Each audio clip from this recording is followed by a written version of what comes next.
लक्ष्मण शक्ति। जब लक्ष्मण मृत समान हो गए, लंका के युद्ध में रावण का पुत्र मेघनाद इंद्रजीत अपनी मायावी शक्तियों के कारण बेहद शक्तिशाली योद्धा था। उसने कई बार देवताओं को भी परास्त किया था। जब उसने देखा कि श्री राम और लक्ष्मण लगातार राक्षसों का संहार कर रहे हैं, तो उसने एक भयानक अस्त्र का प्रयोग करने का निश्चय किया। युद्ध भूमि में मेघनाद ने अपनी दिव्य शक्ति से शक्ति बाण का संधान किया और सीधे लक्ष्मण पर चला दिया। वह बाण देवताओं द्वारा भी अजेय माना जाता था।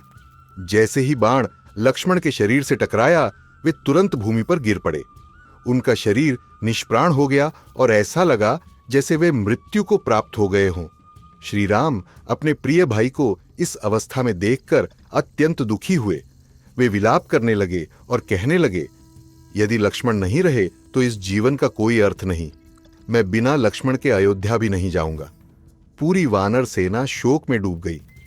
हनुमान संजीवनी बूटी लेने जाते हैं। इसी बीच वानर राज सुग्रीव और विभीषण ने कहा कि केवल एक ही उपाय बचा है।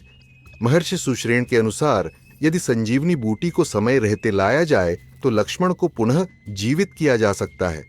ये बूटी हिमालय पर्वत पर पाई जाती थी। हनुमान जी तुरंत हिमालय की ओर उड़े। वहां पहुंचकर उन्होंने कई औषधीय वनस्पतियों को देखा, लेकिन पहचान न पाने के कारण वे पूरा पर्वत ही उठा लाए।